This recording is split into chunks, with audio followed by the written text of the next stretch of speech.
How many continents have you seen the band on? 5 at the moment. 6 soon, hopefully. Who knows? Do you mind saying the number of how many shows you've been to? I'm in my 180s. What support acts stood out for you so far, like over the last 72 season tour?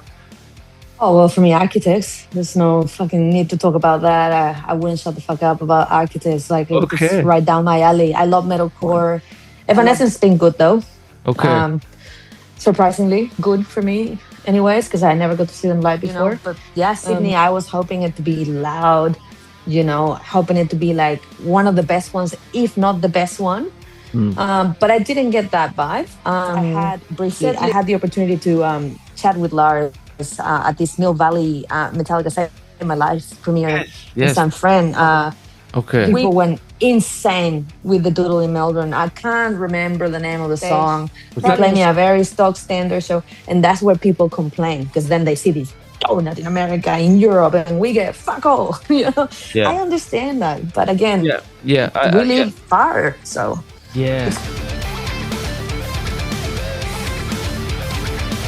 Welcome back to another episode of That Sound Podcast. And if you love music, you're in the right place. Today we are heading back under the Southern Hemisphere to the North Island, to Auckland, to talk to Camila about the Sydney show. How is things? Good, man. Good. Sadly getting to the last date of the tour. But yeah, pretty good. Healthy, tired, tired. How is the body like? You are an experienced road dog, let's just say. You've traveled.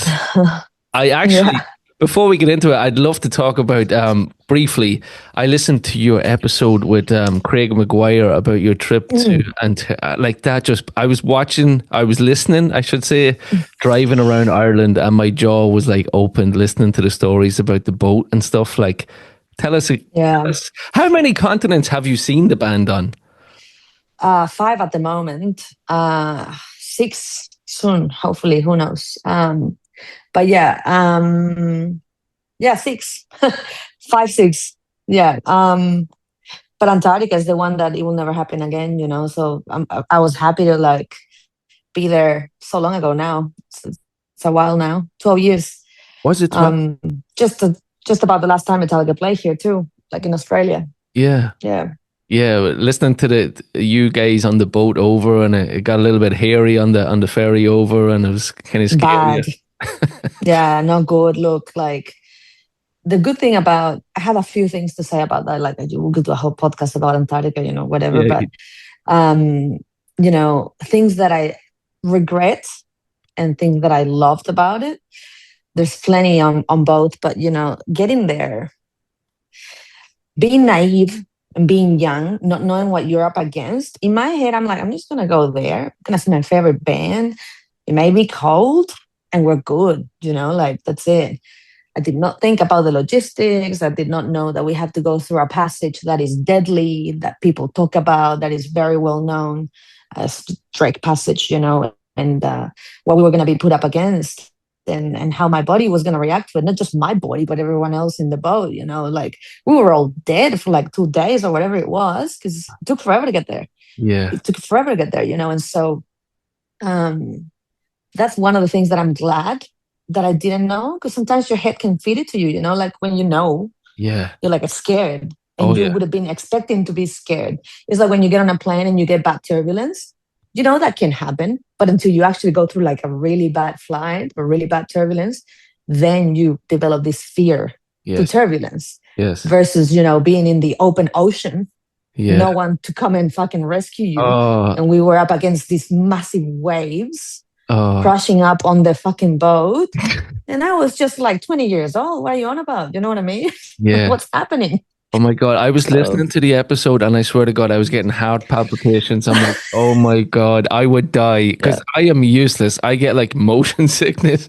I'd be it was not easy the whole way. But that's amazing. So you've done 5, 6 continents of the band. I know you've been to numerous shows. You're probably up there with one of the biggest fans in the world with shows. It's I would like to think so. Yeah, it's a mass. Do you mind saying the number of how many shows you've been to? I'm in my 180s. So yeah, I just crossed that bridge last week to the 180s. And yeah, I don't know how it all happened. To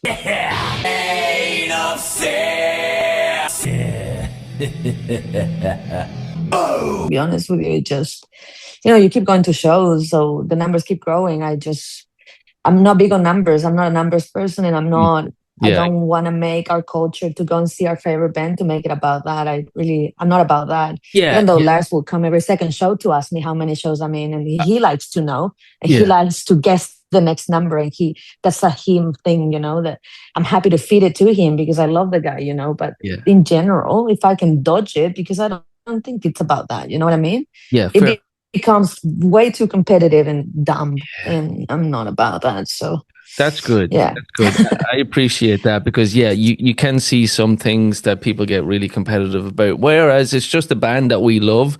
And I've said this so many times, and I'm sure you can back me up here. Like going to these shows, going on tour, what you're doing right now, I'm so jealous. Is meeting your friends from the road, going for the drink. That's what it's all about. Yeah, the show is a big thing, but there's so much around it. There's the show, if you're into the pop-up shop, but it's really just meeting your friends and bonding over this band that we all love. And that's what's correct. Special. Be that going to a new country and experience new things and seeing new cities and stuff. That is so cool as well. But yeah, so Camila, like going back, where did it all start? I know you grew up in Chile in South America. Like, where did Metallica come into your life? You probably told this story so many times. I'm sorry, but for real, so many times. It's like when Lars goes about fucking going to see Deep Purple in the 90s, whatever, and seeing Richie Blackmore. He lost his mind. Yeah, in the 70s. Same story. Like it's I was just chilling with my best friend in a summer day, and he picked up the guitar shortly after I did, so around 10, 11 years old, something like that. And we're learning how to play, and he took on lessons, and his teacher was going through Fade to Black with him. So my friend was practicing the solo Fade to Black nonstop, only that he didn't know that he was practicing Fade to Black. He said that he was practicing Metallica, but he didn't tell me that it was Fade to Black. Hey, it's Gavin from That Sound Podcast. I just wanted to take a moment to say thank you for listening. It really means the world. This show is a labour of love, but the truth is, it takes a lot to keep it going. Reaching out to guests, recording, editing, it all takes time, and we do it because we care about the music. If you've been enjoying the podcast and want to help us keep it alive, you can support us for just $5 a month over at patreon.com/thatsoundpodcast. For the price of a beer or a cup of coffee once a month, it generally makes a big difference. The show will always be free, but with your help, we can keep building it, episode by episode. Thanks for considering it, and thanks for being a part of this great community. And so when he's playing this solo, the intro solo over and over and over, I'm like, that is so gorgeous. I need to find this song in YouTube. And then I went to YouTube, and after like a couple of minutes, I found it. And I was like, this is the song that my best friend is learning. And then that was the intro into the rabbit hole. And then it fucking went spiral from there, It's so trivial, Like sometimes you have like, I don't know, an old brother, someone older than you that will say, hey, listen to this band, they're amazing. Yes. But my way was like, oh, this guitar sound is beautiful. I like that. I want more of that. And then I went there and never looked back, so it's cool. I love that. I love that it's that way, Yeah. I found it, I've said it numerous times in the podcast, I had a next door neighbor that kind of brought me into it and showed me different music. I remember like my first bands that I was introduced to was like Def Leppard, and hell yeah, and it kind of morphed into Metallica slowly, and then it was like Pantera and Down and Tin Lizzy, and then I have a crazy taste in music. I know you're a big fan of Oasis as well. You obviously have a big appreciation of music as a whole, but I do also. Yes. Like I listen to like Fleetwood Mac, and I listen to Tin Lizzy, and I listen to Metallica, and I'll go heavy like Gojira. I can't wait for Gojira next year. Oh my god, Gojira on tour. Yeah. Yeah, for sure. I really can't wait. Being a Metallica fan, you kind of have to like other things, and the kind of support acts that they have been bringing on tour. It's very diverse, and because they're very eclectic, openly eclectic band, like they support all sorts, not just metal or heavy rock as a genre. Like there's other things like Lars, as he's a big Oasis fan, and we have that in common. So that's like really really cool. Like we can just on and off talk about it and be nerds about it and not be judged because we just get it. That's cool. And so with things like that, music for me is a big universe of things, and you like what you like. Honestly, you like what you like. It's I'm not gonna say that I feel bad for people that only listen to like heavy metal or heavy rock, because that's their cup of tea, good for them. Yeah. But I'm just glad that I just have an overall bigger appreciation for a lot of other genres, Oasis included, which a lot of Metallica fans cannot even understand or even respect, or like they'll be like, oh fuck those guys, or fucking pair of wankers or whatever, like, because yeah, sure, they maybe are, but the songs are timeless, Yeah. And so yeah, things like that. My co-host Luke, he's crazy into Oasis. He traveled to London to see them in Wembley for the Wembley shows. Yeah, yeah. And of course they sold out Dublin in Croke Park. Like that was. Yeah. I didn't go myself. I tried to get a ticket, but like they were like so hot. Yeah, they were hot. Yeah. Oh my god, Yeah, hot ticket.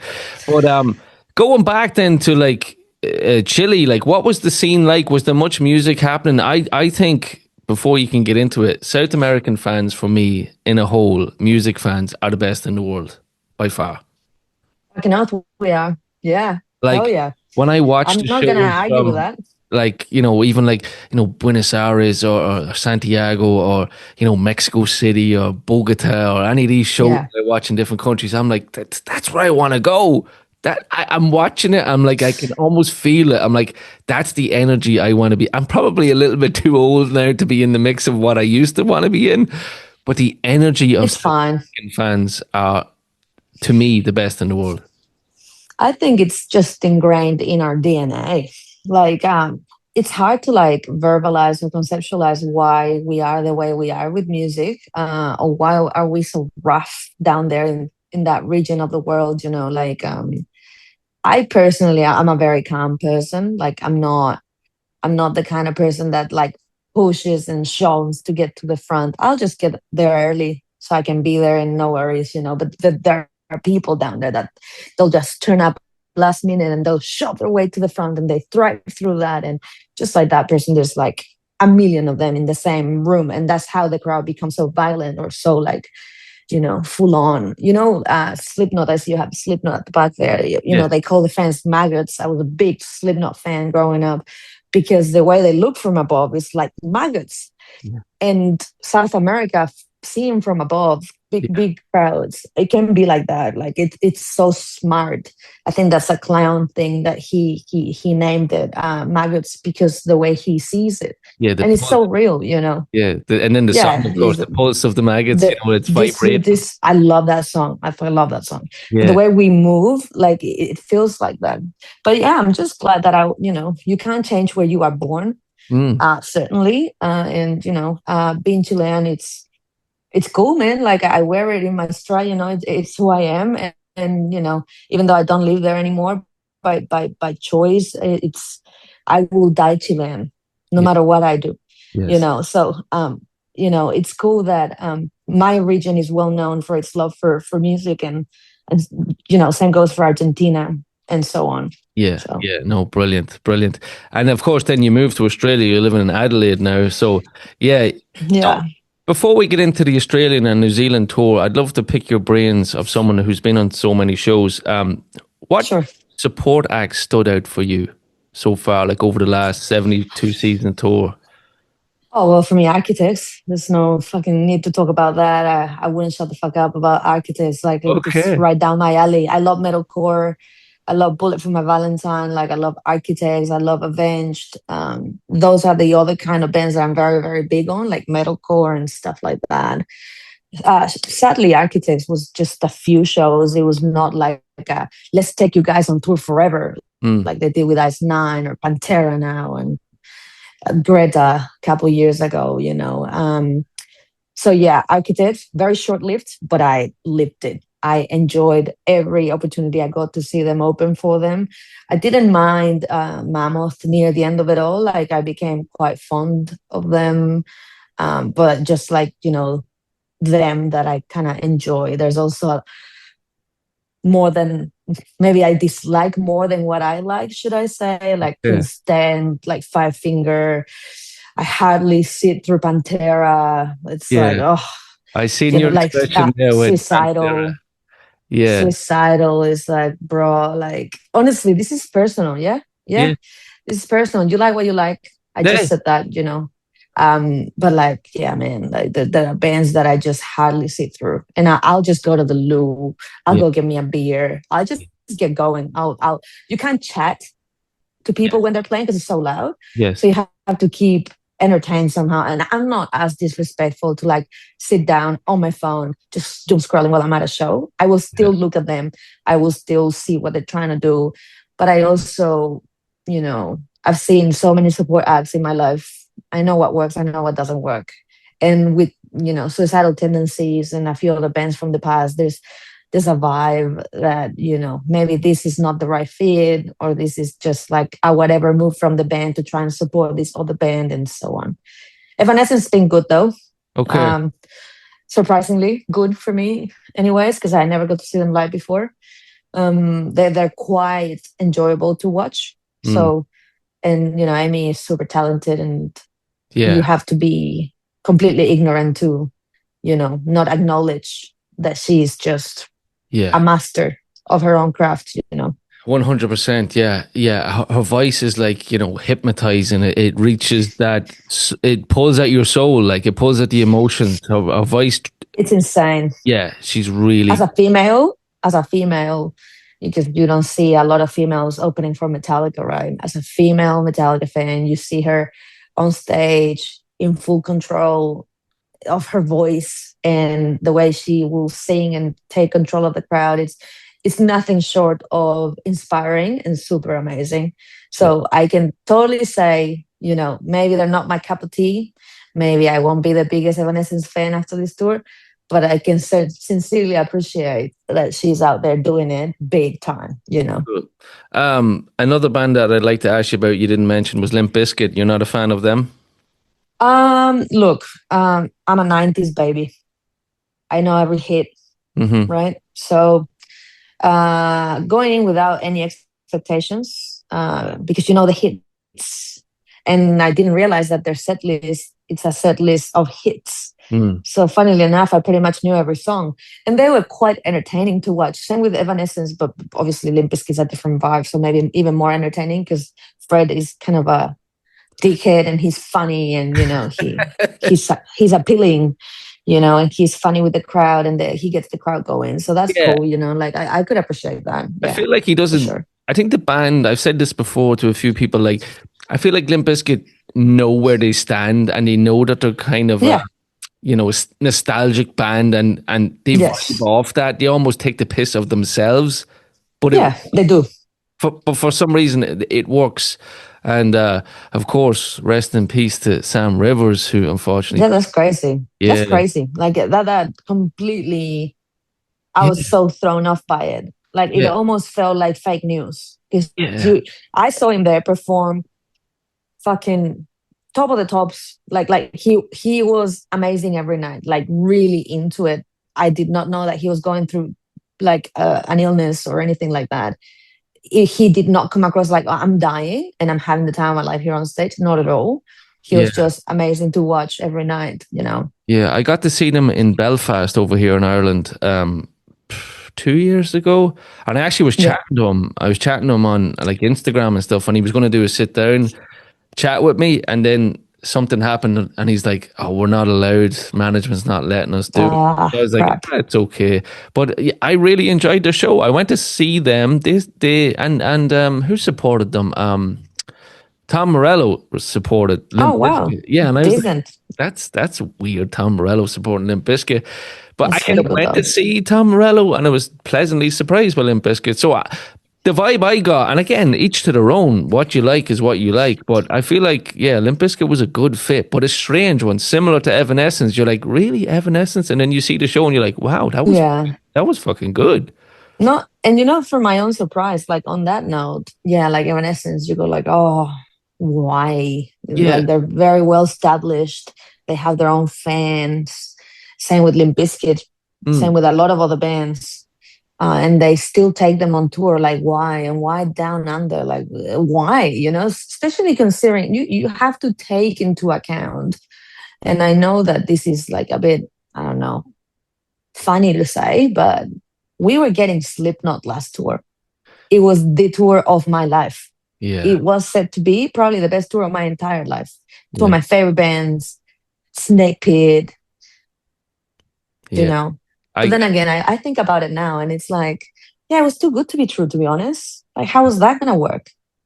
Especially in 2019, both bands huge. very well established, Yeah. huge into their careers, how's that going to work out? And then you kind of think and go like, oh yeah, well, maybe that's why it didn't happen, because that will never happen. It Yeah.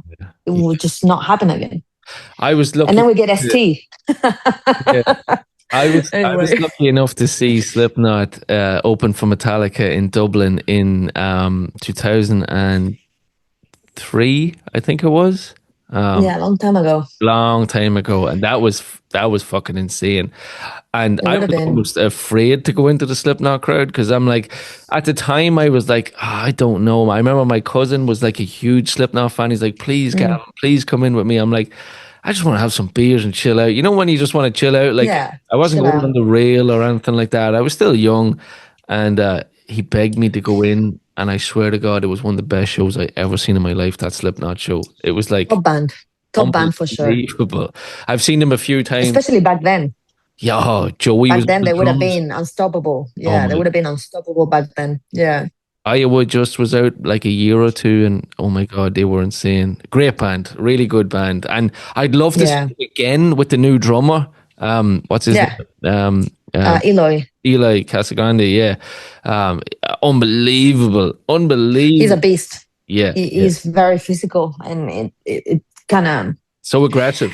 elevates the sound of the band live for sure. I think that's what they were going for, and unfortunately, that's how Jay got sidetracked too, and ended up in a way below average band. I must say, it's very sad to see so much talent going not to waste, but not to be in, Mm. up to its full potential, because he has potential, Oh yeah. and playing for like a punk ish hardcore band like ST's, yeah, you don't see him like shining through as much, which is a bit sad for him as an artist, who was in a way much bigger band, Mm. like drop a few steps down. But it is the way it is, isn't it? Yeah, didn't he have some like big enough surgery? Didn't he have like surgery on his leg or something? And I think that kind of held him It up. did. Was that when he was still with Slipknot? I I think can't it was recall. when just as he was released or whatever happened, he went and got surgery. I remember. Was it his That's shoulder? right. Something? I remember it was big enough surgery and it was a big recovery. So maybe he's just getting his groove back. I don't know, but yeah, I tend to agree with you. I think he's maybe a little bit too good for ST. Oh, yeah, for sure. You know, I mean, you've come from Slipknot to ST. yeah. That's gotta be hard. Mm, Yeah. mm. Yeah, not hard to take. I mean, not easy to take. That's hard. Yeah, I Yeah. was actually chatting to his drum tech yesterday too. Oh yeah. Yeah, What's he's the name of the tech? oh my God, I can't think of it right now. He's an Is Australian it this guy. young? Oh, okay. Yeah, no. So not the guy that used to work with him with in Slipknot. Is some other guy now? Yeah, he also is a tech for Slaughter to Prevail. I don't know if you know. Oh, Yeah, yeah, really, yeah. My really. wife loves Slaughter. Yeah, they are She heavy. does. Yeah, they are Yeah. heavy. But okay, let's morph into the Australian tour. So Cool. you've been to them all. We're going to talk about Sydney, the last tour, Yeah. the last show of Australia. But kind of briefly, what has the vibe been? Any standout moments? Maybe your favorite venue? The best vibe in a city? Any memorable moments, let's just say? Oof, many. Okay. So You know, I've lived in Australia for like almost 6 years now, and I've been to a few of these stadiums before with a few firsts as well. So like Marvel Stadium, the one in Melbourne, it's like one of my favorite stadiums across the country. It's like it's great sound, good facilities, right in the heart of the city, and it's a cool venue, you know. But then again, you know, in my hometown, Adelaide, there's the Oval, Adelaide Oval, and it's 10 minutes out from my current place. And it's just this big stadium that I've heard so many reviews, opinions, like, oh, shit, sound is shit. Acoustics are so bad. And then some other people say that's the best stadium in Australia, like straight up. And I was like, oh, I have no idea. So, you know, when I got to see Metallica a couple of weeks ago now, I was like, this is my stadium now. Like, this is a great place. It's beautiful. You know, facilities are amazing. You have so many food vendors inside. Toilets are good. You know, the sound was amazing. So Adelaide, obviously, for me, stood out in many ways that I can briefly touch on. Yeah. But one of them was that was the only show of my 5 shows in Australia where I stood kind of at the back of the pit and had an overall much wider view of the stage, screens, production, sound. Sound at the front is very different than the sound at the back. Completely 2 different universes. Like, it's different. And so it's a lot better at the back, obviously, you know, because you don't have the speakers right on your face. It's a more, I don't know, like spatial sound, so to speak. And I don't know, man, like I've been talking to a few people that done every day, and we kind of all agree, not all, because some people are very proud of their city, you know. Or like Perth was the best one, when Perth is easily bottom of the list. Like, you know, Really? first show for the band. They were looking a bit tired, a bit rough, you know. And, you know, because when you try to, you know, give a show, I don't know, a fucking 5 out of 10, what do you take into account? Opening act, crowd, sound, set list. There's a few things, you know.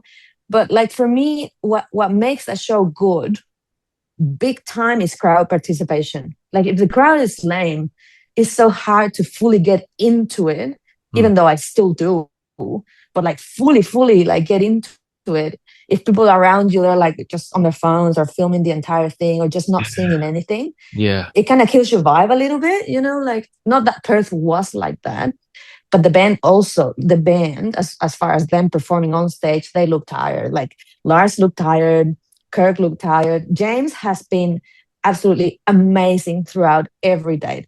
He is the one that I'm gonna like completely fish out and say he was unreal. He was genuinely like grateful to be playing shows down under, and he showed that big time every night. He was like glowing from the moment he hits the stage. Yeah, it's so all good. the way till the end. So good to see, you know. So good to see. Like, like there was some scary moments, you know, over the years. Like after the Slane Castle show, I remember me and Luke were walking out of Slane, and I said this to Luke. I kind of looked back and I said, "Dude, take a good look, because I have a bad fucking feeling, man. Because he doesn't look good, you know." I said, he was rough. I called it. I'm like, I think he's back on the booze, you know. And Luke was like, oh, don't say that. And then, you know, whatever happened. But thank God he got his, you know, he was in a bad Bounce place. back. Hey, we've all fucking been there. I know I've been in places. But he sorted himself out, and thanks so much like that he did it, and he's back. And like you said, he's killing it. Like, I'm the other side of the world. I'm looking in at these videos and stuff, but it looks like he's really enjoying himself. He looks happy. And like somebody told me the other day, a happy James is a happy Metallica. Fucking knows. Like, that's what it is, you know, like that. And happy Metallica and healthy Metallica. Because so much for being happy sometimes. But I can tell you, like, the band, you know, James and Lars, they're the heart and lungs of the band, you know. Of course, and if they are good and healthy, the rest kind of follows, you know. Like Lars has never been this fit for like how long, you know. Like, worldwide tour did it for the band. The band was fucking looking rough. I look back on my pictures and like, I don't like talking about people's like Yeah. weight and stuff like that. Like it's not cool, but you can see that they were like run down. And as the tour progressed, they only kind of looked worse and worse, or chubbier and chubbier. And you can't help but think they're like under the pump. They're playing this many shows in a month. They're going to all these places in this short time. And now with the way they do tour, which is stretched the fuck out, Yeah. they have all this time to look after themselves. Yeah. Which it's the longevity that Lars always talks about. It's the longevity. It's all about the longevity and how can we take care of ourselves? How can we have a happy, healthy Metallica? And Yeah. even though for us it's a pain in the ass, Yeah. it works for them. So Yeah. No, like Lars is definitely, I know Lars is your boy, and Lars is really always looking after himself. I even seen a video of him like playing a little tennis against a wall before like a sound check. just look at him go. Yeah. And it was in like, Adelaide too. yeah. That made my heart so full. And he's smiling, and I'm like, he's like, it's like they roll back the clock, man. And they're like, 10 years ago or something, 15 years ago. They're fresh, they're hungry, and they're enjoying it. They really are. Yeah, it's very important. And then they put that picture up yesterday. Yeah, on the couch. In the water. Yeah. Man, looking at that picture, it made me so emotional. Like, it's like, this is a happy band. They are happy they came down under. They're happy they play these shows.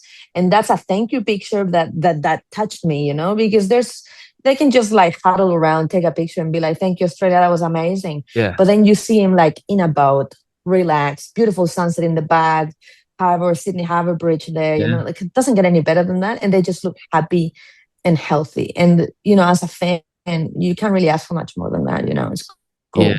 Even from the first day that they landed, they went to Sydney, and James done the Harbour Bridge with his girlfriend. Yeah, then he loves it. Then they went to Perth, and they went out to the island. I can't think of the name of it. Where the Quokkas are. I can't think of the name. I always forget. Yeah, but like taking pictures, and we were kind of getting a little insight into his own personal life, and I understand if he wants to keep that private, that's his thing. But we got a little glimpse, and just seeing him smile and seeing him happy, like it's so fucking good. But it's amazing. Yeah, so Melbourne, and you also caught Oasis in Melbourne, right? Yeah, so first week of the tour for me was wild. I think I did what was it? Maybe 7 shows in like 9 days or something, or 10 days. It was something crazy like that. Which obviously I'm feeling a bit too old for now, because when I booked it, I don't know what I was thinking. I was just like, you will regret this if you don't do it now. But I did. Oasis played pretty much every night before Metallica. So, the first show was on a Saturday. Oasis played the Friday night in Melbourne. So that was my first show. And then the next day I flew to Perth, morning off. And then there's time difference, just, fuck all sleep. Did the show in Perth. And then I went home for 2 nights, flew to Melbourne, did Oasis again, flew back home to Adelaide, did the Oval, back to back again. Tuesday night, Wednesday night, Tuesday night with Oasis, Wednesday night with Metallica. And then did the same thing in Sydney, went to Sydney for Oasis Friday night, Saturday night with Metallica in Melbourne. So those back-to-backs, Oasis, Metallica. Yeah. I mean, doesn't get much better than that. Like I was living the dream, But it took a toll for sure. Like by the time I got to the Melbourne show, I was like, I am so fucking tired. Like I need to sleep for a week. Yeah. And that was the rainy day as well. Yeah. So. Yeah. We touched on that off air. Like, I guess you that is so experienced at doing this, like you got to manage the body. You got to, manage expectations. You maybe have to skip the tribute acts or the pop-up shops. Oh, hell yeah. You got to manage the body correctly, or you'll break. And I'm going to be so green, Camila. I'm doing the I Disappear for Europe next year. I'm not doing every show. I'm doing a couple of cities, all the 2-nighters I'm doing, and I'm going to be hopping over back from Ireland, and I have 2 young kids as well, and I'm like, between work and the kids, I'm like almost afraid of it. But like you said earlier, just don't think about it. Hop into that plane, and if the turbulence come, and just roll with it, kind of thing. Just roll with it. Yeah, that's all you can do, man. Like honestly, at the time that you book things, everything looks so ideal and pretty, on paper. But then you fucking get that 3:30 a.m. Alarm to get to that 6 a.m. plane, and I certainly consider all my life choices when stuff like that happens. I'm like, what in the world was I thinking? And then I just roll with it, and then I just show up, do the show, have the time of my life, sleep, eat, do it all again the next day, and it's been amazing. Like Yeah. as I grow older, try to type at least two, three things that I experience, because then you get carried away and then the next show is already happening, and then my memories kind of vanish. Like Yeah. it's hectic, man. Like you live so much. I certainly, when I'm at a show, I go through all the emotions. Yeah. The Adelaide show, I was in tears, man. And I had not been in tears at a Metallica show for a long time, because you see them so often. Or I certainly do. And I'm grateful for that. I do not take it for granted, but you normalize things. Emotions become pretty normal. And when I tear up at a show because of how I'm seeing them perform, how they are giving it to us, or like what fucking tipped me, James did a speech in Fade to Black, and it was so heartfelt, so honest. And that's the only Fade to Black of the tour. Yeah. Okay, so the only one we got throughout. And he goes and like he stopped, he looked at the crowd and he talked, and then they take the song away. Yeah. And the solo and everything. I was bawling my eyes out. I was going through everything. And but that's beautiful. Yeah, like you said earlier, like they're so thankful for the fans and that, and it's like, James has played that song so many times, and like he's probably gone over that thing so many times, but it's not like that. It's not robotic with James. It's every time he talks about it, he fucking means it. And he means it. And sometimes more than others. Yeah. Sometimes it does feel stock standard. Okay. Even though that sounds wrong. Okay. But sometimes this song is about suicide, talk to someone, all good, But that one in Adelaide, there's a video going around, bro, like it was different. And also I'm in the hometown and I'm 10 minutes away from home. And I'm not a suicidal person, thank God, but I've been around many like that. And it's hard to be suicidal because, obviously you can't deal with emotions. You struggle more than most. And it's an inner battle, and when, someone like James that struggles, I don't want to say James is suicidal, but maybe deep down he knows he is. Who knows, and like he openly talks about it. It's nothing short of inspiring, especially in front of a full stadium, So when he's there and he means it big time, or it kind of touches the nerve a little bit, and that definitely tipped me. Like that was the beginning of me going downhill, like crying for like the next 20 minutes. I know. But it's beautiful. Another song that gets me every time I listen to it is "To Live Is to Die." I like. Like it's sad. It's moody. It's like God. Nice. Yeah. I did a small video on my YouTube video, just like doing a video. Has this song aged? And like I knew it didn't age. Like it's still so powerful. But like I got a great comment recently, and someone was like, it's angelic. It's almost like it's spiritual. There's so many. The bit like spiritual. The bridge with the kind of the double layered guitars, and it's. Every time, man, I swear to God, it gets me, and I get that lump in my throat. I'm like, this is so fucking good. Like this is like it's beautiful, timeless songs. Metallica has all these timeless songs, So sometimes they hit though. They hit different. They can make us cry, and they can make us beat the shit out of each other, and that's what makes them. That's right. Yeah, no, that's why Metallica is so beautiful. It's a hybrid of things, and they're so versatile in their own music, and they're just masters of their craft, like they are so smart. And sometimes I have out of body moments that I had, this tour, for example. I think either Melbourne or Brizzy, we were front row for these shows, and I think for Day That Never Comes, which I told you before, like I'm ready for them to like swap that song and chuck any other song there. Like you can just chuck any other song there. It doesn't need to be Day every fucking night. It could be Clover, it could be Fade, could be whatever, you know. Anyway, they are right in front of you in the main stage. So you have the three of them and then Lars in the back, and they are locked the fuck in getting this song like done, finished, and they finish so strong together, you know, near the end of the song. And it's like, this is a band that are rolling into their like mid 60s very soon. And they're like killing it. So yeah, like I did have, I think it was Melbourne, out of body moment, thinking like, imagine being 62 and just doing this. Like, that's insane. And they're right in front of you and they're like living it. And it's like, this is why they're the best band in the world. Yeah. And I think I put up a clip up. This is a clip to demonstrate that Metallica is the best band in the world. Yeah. And if you do not see what I'm talking about, you are either blind or deaf. Yeah. Because it's there, you know? Yeah. It's cool. Doesn't get any cooler than that. Yeah, another moment, kind of not to rub it in, but like the instrumental that was done in the North American tour, like the Orion song where they all come together and James has the cigar, and you know that moment for me watching in again is like, that's why they're the best. Look at them, badass, isn't it? Look at them right now, like he's 60 something years old and he is the coolest motherfucker in the world right now.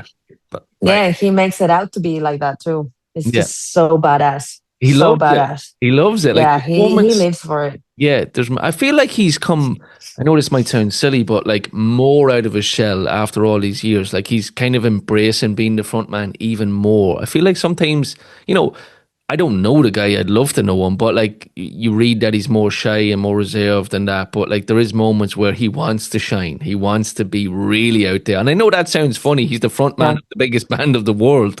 But correct. It's cool to see though. It really is. So it's inspiring. Yeah. We're going to talk about Sydney then. Yes. So what was the arena like? I know you said Adelaide was the best for you for sound and stuff like that. Sydney is an Aussie Rules stadium, I take it? So the one in Sydney was the Accor Stadium, which I saw Oasis at as well the week prior. So that was my first, personal experience with the stadium, and it's just a huge, massive stadium. It's huge. It's very pretty looking, especially on the outside. Looks like done up a little bit. Sound was good, and for Metallica as well, sound was good. And then, you know, if you're from Melbourne or Sydney, there's always this kind of like rivalry, crowd rivalry, like what crowd is better. And in my personal opinion, seeing many different bands across both cities, Melbourne tends to be the better city when it comes to crowd participation and crowd being loud and being there. But Sydney has its moments. Like I've seen Green Day in Sydney and Melbourne earlier this year. The Sydney show, one of the best shows of my existence, bro. Like the whole stadium was in it with Green Day. And it was like amazing to witness. And I was kind of like hoping that for Metallica as well. Like Sydney's going to like show up big time. But I did not get that vibe, man. Like if I had to be completely honest, I thought the crowd was not average, but pretty stock standard maybe. I don't want to say average because average is kind of a hard word. But yeah, like it did not stand out for me. Like I thought they were like a bit quiet compared to, I don't know, Brisbane, Melbourne, Adelaide. Certainly Adelaide was loud, man, and to everyone's surprise, because Adelaide is a quiet city. It's known as the bored city of Australia. Well, nothing happens in Adelaide. They have the loudest crowd. Yeah, Done deal. I've read a lot of comments and talked to a lot of people, and before the Sydney show, everyone told me Adelaide was the best by far. There you go. It's an overall opinion. So I'm not being biased. I promise. Yes. I try to like separate things in my head, you know. But yeah, Sydney, I was hoping it to be loud, you know, hoping it to be like one of the best ones, if not the best one. But I didn't get that vibe. Setlist also, you know, pretty average. Yeah, I'm just looking at it here, kind of Creeping Dead, Bells, Fuel. You're not a Cyanide. You'd like to see Fuel kind of change up. Yeah. Cyanide. I mean, I get it. Cyanide's fun. It's got fire, but yeah, I think Fuel is there for the fire. Yes, yes. Yeah. That's cool, but you can put fire in all the songs, man. Like it's just a button that you press down, change the song up, I don't know. Cyanide was, yeah, fun, always grateful to get like something out there, something that's not as common. Yes. But they haven't played in Australia. I doubt that they'll do in Auckland now, but any song, different song that they did in North America already this year. So Mm. nothing extremely special.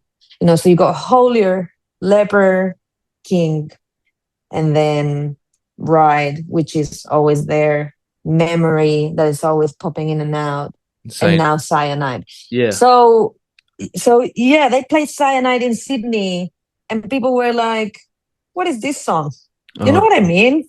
yeah. And then you kind of have to like think about Lars when he puts the set list together and he wants that stadium to roar back at him at every song. You're not gonna get that with Cyanide, and maybe I know Cyanide is one of James's favorite songs. That's why they still play it. And I play drums, I play guitar. It's a fairly fun song to play, especially on the drums. So I can see them getting into it. Yeah. But it's never been a fan favorite, has it? Uh, So yeah, I guess so. you know, That's a valid point. But like, funny, I chatted about this with Clint Wells from the Metal Up Your podcast, and you know, us diehards, and people like that hug the rail and that go to all these shows. Yes, you have to appreciate them, but like, you kind of have to look at the end of the day. We're probably 10-15% of the entire crowd, yeah, maybe, and we're not that many after all.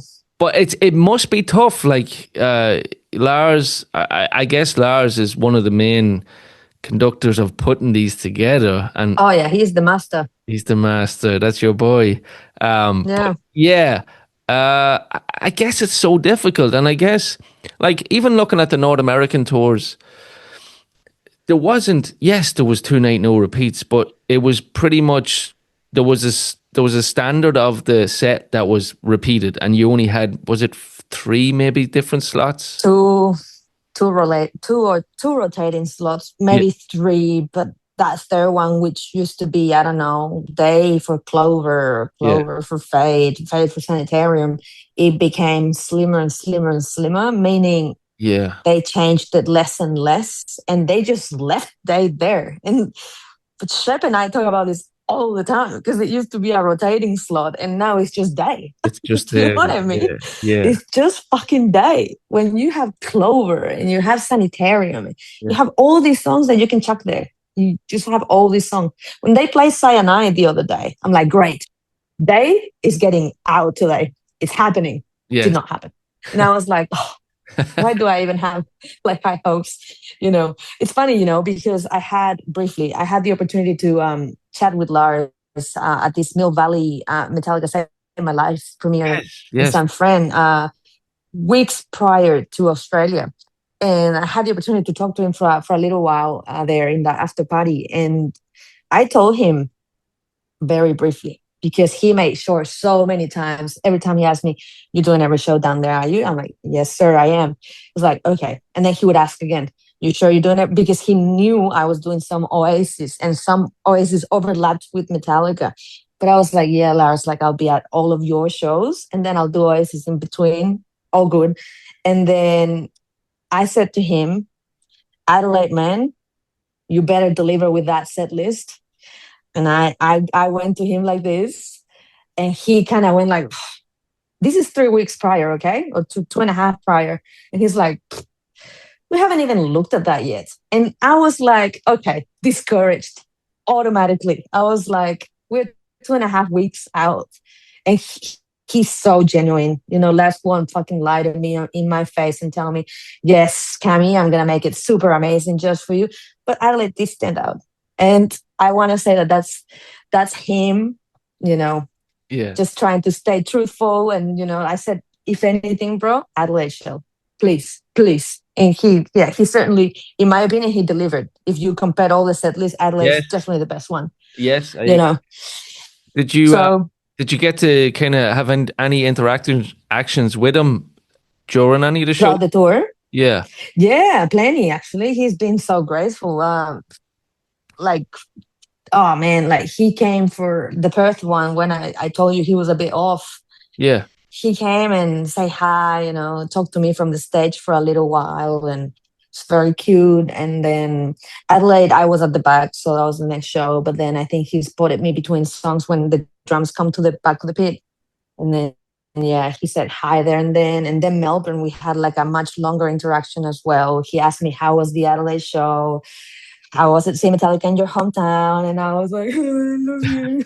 It's so good. Yeah. You guys are the best. Nah. But like, he checks in every now and again, and we've been like, air drumming together, singing together at shows, and it's been cool, man. He's been there for me. He's always there for me. So I have nothing but love for Lars. Like he's always there. That's so He cool. he's always there. So it's good. So cool. So cool. Oh For sure. I just went off the set list. Here it's back. So yeah, so we got Sight and then Unforgiven and then Rome. Like you said, you enjoy Rome.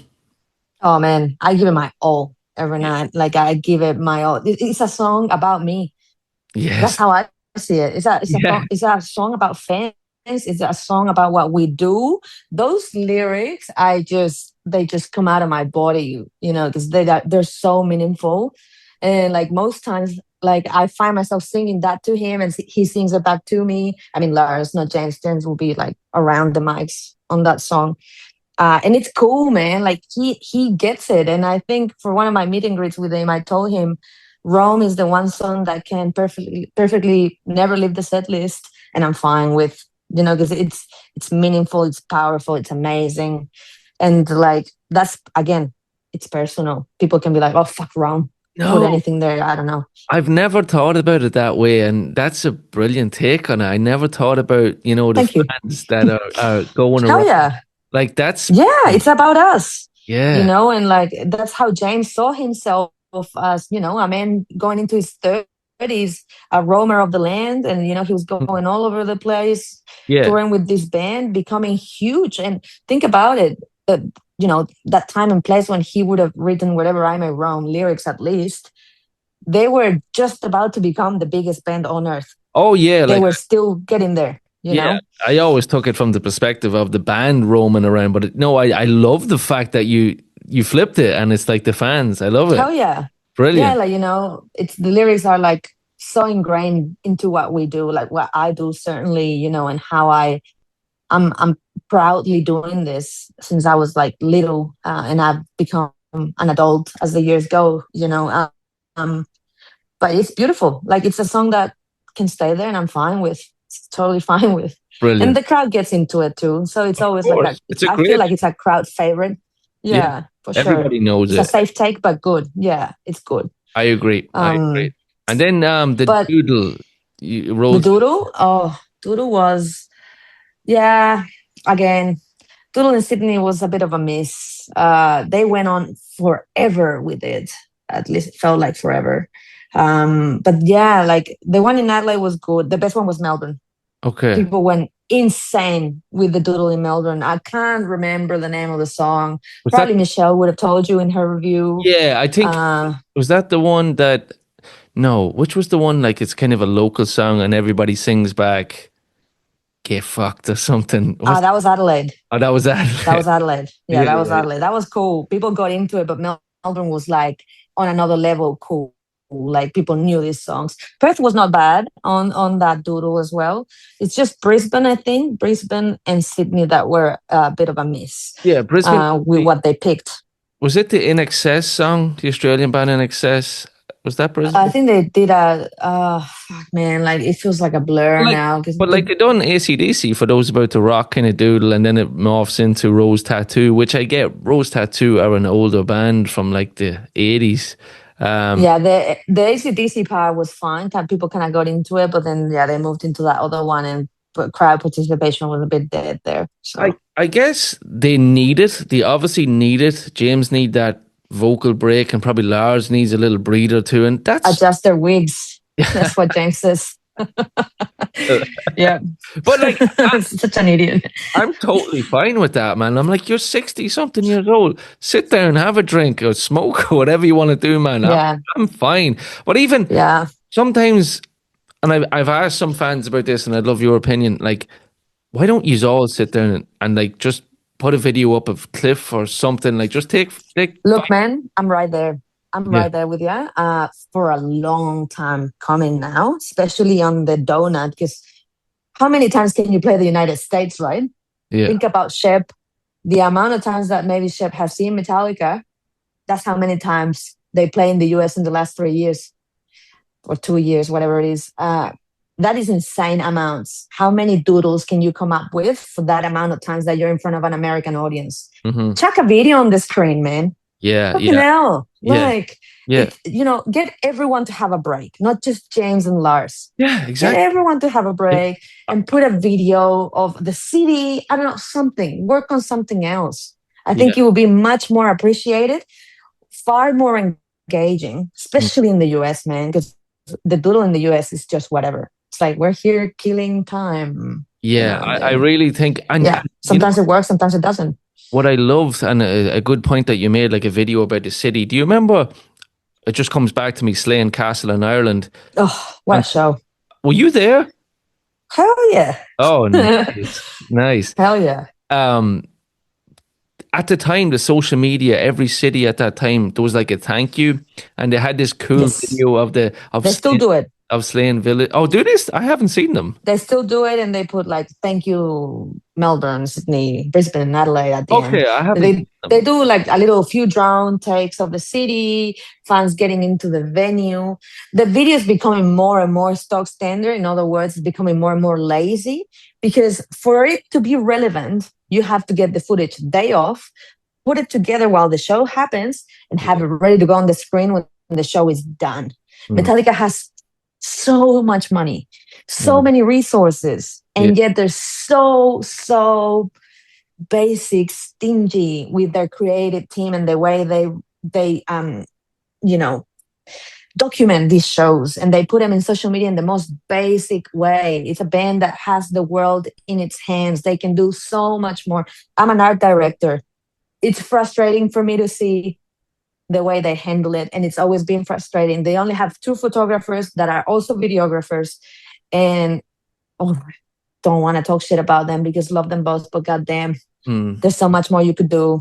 You can hire more people, do more. Look at the way Oasis is fucking documenting their world reunion.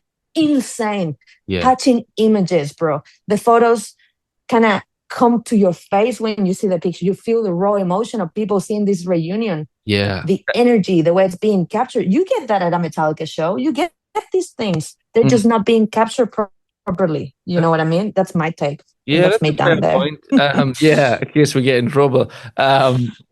Yeah, the photo of Crow Park for Oasis, the shot when the guys are on the stage and the stadium, like Crow Park is huge in Dublin, Huge. and 80,000 people. That was an amazing photograph. It really was. It was nuts. And just like that, there's so many more. But you could do at a Metallica show. Like Metallica, like I said, biggest band in the world. You could definitely do that. They just need to have a creative agency stepping in and going, right, guys, we are now going to do this. Well, And we're I'm going to show the world what a Metallica show is about, if But oh well. if anybody's listening from Metallica, hit me up. I will do it for free. There you go. No, it's fun. But no, the guys are killing it. I think, yeah, it's a tough gig. I guess it's, it is what it is. But there's so much going on in that weekend, I guess, with everything. But they're doing their best. So yeah, it They rolls do their best, for then sure. into your day that you didn't think you were going to get. Moth into Flame. And like you said, it's kind of the block then. It's kind of the same as the The rest. block. Sad but true is Yeah. always fun. But here, I'll take the block all day. It's my favorite band. If they're playing that every day, I'll take it. I'll swallow it up. If I get a little treat, yes. But, I'm there for it. That Yeah. was Cyanide for us in Sydney, back to the Sydney show. yeah. Cyanide was definitely that one song. And then I think James at some point said, this song is also from Death Magnetic or something like that, And then Lars said, "You guys got two Death Magnetics today. Like that's so rare. Two Death Magnetic songs in a set list in 2025. Yeah. Sure, it is rare. Sure, it is rare. But when you are also used to the no repeat weekend, having just one set list with 15 songs, it's a hard task, man. Like I do understand that, and I know this is where things are going moving forward, and we can't change that. Like I said to you, I think off camera, off the record, the band is only getting older. They're only keeping it more and more simple for their sake as well. When I saw Lars' reaction, like we haven't even rehearsed, and I'm like, where are you gonna get that special if you guys haven't rehearsed? Even Cyanide is a song that I see them rehearsing, otherwise you'll fuck it up. It's got a lot of parts to it. Surely they rehearsed that one the day prior or something. I don't know. I don't think there's been too many kind of boo-boos or fuck-ups, has there, throughout the tour? A few shows were sloppy.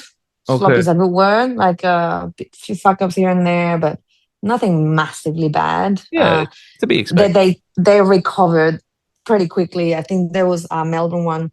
Melbourne was maybe the most sloppiest. Lars fucked up quite a bit here and there.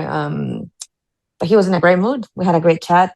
Personally, it was an amazing show, in my opinion, But it's good that he can fuck up and still be in a good mood, because sometimes he'll fuck up and James will give it to him. Yeah. And then Lars kind of gets sucky or like precious for the rest of the show. But nah, he's been good. Like that they both been good. Yeah. That's good. Before we go, because you're in Auckland, you're over there for the next show, and I know have to get going soon. Yeah. One more question before we go. Sure. Do you think that they're going to record another album? Yeah, 100%. Yeah, 100%. 72 Seasons now. I don't know, man. Like Hardwire felt very different to me because that was an amazing tour cycle for me. Set lists were amazing, even though we saw the band decaying in front of our eyes, not really taking note. Yeah. Till All Mate had to go to rehab, and then you kind of stop and look, and I'm like, he looked a bit rough there.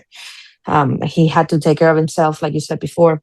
72 Seasons, as it's like still unfolding in front of my eyes, I would like to think that the band is gonna get onto the next thing fairly soon, if they're not doing it already, because 72 Seasons is the new album, and it feels aged now. It feels seasoned, pun intended. 73 seasons. Yeah, it feels like it's been lived. And it's because of this whole weekend thing and the way they've been touring it, and it's so stretched out. And it's like, here's the album, here's a 2-year tour. Go crazy, tickets on sale tomorrow. We've been through that. And now we are onto the 3rd year, now rolling into 26 in Europe, as you very well know. And then what? Are you finally going to go play Asia? Are you going to do a South American leg? Okay. And then what? So Metallica, for Death Magnetic, between Death Magnetic and Hardwire, they took the serious piss. They took a long time to drop a new album. Long ass time. And they're what I called the in-between, that weird hybrid time in which they are done with the tour cycle and they're writing the new one, and we don't really know what they're doing here. That's what I call the in-between. For example, I know shows from 21 to 22, hybrid shows, weird shows. Yeah. And then you have the album drop and you go on this massive world tour. Soon enough, maybe after 26, we're going to enter that, time again. And then before you know it, we're going to be in time for the 50th. Because that's how years go, man. Like, yeah. And like, surely going into their 50th, I would like to know that the band is going to be ambitious enough to do that next release. So I do think they'll get there, man. I don't think they're a band that's just going to start dropping singles. They're not like that. They're conservative. Definitely not. I've heard rumors. We've all heard rumors of the Sphere. I've heard rumors that maybe some of the album is started already, and there you go. It's going to be like a load feel to it. I've heard. I don't know. People, I hope so. I love Load. I love Load too. I really do. There you go. There you go. Fucking love Load. But Yeah, I hope so. they're going to keep going. I think. If I was to guess, I'd imagine if there's a new album, they might. Maybe they will have to take off Asia and South America, but they might have to condense their touring schedule. It might just be America and maybe Europe. I don't know. It's all that they've been doing anyway, isn't it? Fucking play America, Europe, America, Europe. Yeah, There's a world, guys. There's a world, and the world loves you. Yes, you know? that's true. That is. It's where they make money. I understand it. It's all business, it's all money. Like, I know they get loads of money when they tour America because Americans are excessive and they buy the entire pop-up store and they make so much revenue. I understand. Europe is just as good financially for them. Coming down here for them is a big expense. I get that. But you bring me basic production, man. That's your cuts there. So you bring me a very basic stage, you play me a very stock standard show, and that's where people complain because then they see this donut in America, in Europe, and we get fuck all. I understand that, but again, we live far, so it's far. It is far, yeah. But yeah, I get it. There is a valid point to be kind of pissy, and I get it. I do get it. It's difficult. As someone told me, your favorite band is American and Australia is a long way away. And then you're like, yeah, we are away. I get it. But if I was in your shoes, I'd be like, oh, come on. Grateful. You're not grateful, but also like, could you not give us the stage? Could you not? Yeah. I'm lucky. I'm lucky because I get around and I'm lucky to be able to get around and, I sustain a lifestyle that allows me to live the life that I want to live. Yes. And if I was Australian based and I can only see them in Australia, like a lot of people, because getting out of here is big dough everywhere, and they get the basic. Yeah. I can feel that resentment. I can feel that, come on. I understand. I appreciate that. But we also need to consider that this band is rolling into their mid-60s. Yes. And things aren't getting any easier for them also. So also bearing that in mind, and the fact that they play fabulous shows. Yes. Yes, it may be stock standard stuff. I hate to use that term, but what else can you say about it? Yes, but they are songs that were performed at a big level. Mm-hmm. The band was hungry. They delivered, and some crowds were better than others. Some crowds were really incredible. Like, in my opinion, best crowds, no particular order to not make people upset. Adelaide, Melbourne, Brisbane. Best three. Okay? Sydney, in my opinion, in my ears, and Perth were like the quiet ones. Okay. Quieter ones. But we'll see about Auckland, man. I'm excited. Maybe these guys will be amazing. Yeah, you're catching them tomorrow, right? Yeah, tomorrow. Tomorrow, I'm so confused. It's my nighttime, it's your morning. Camila, thanks so much for coming on, especially while you're traveling. I really, really appreciate it. Will we see you in Europe next year? Yeah, for sure. I'll be around. Yeah. Brilliant. We'll have to have a beer. We'll have a beer in Dublin or somewhere. Yeah, for sure. Meet you in person. That'd be great. Definitely. Camila, go enjoy your trip. It's awesome to finally get to chat to you. You're one of the biggest and best Metallica fans. But honestly, keep doing what you're doing and keep showing us your footage, your pictures, everything. We love to check in. So have a ball and talk to you soon. Cheers, mate. Have a good one. All right. Bye.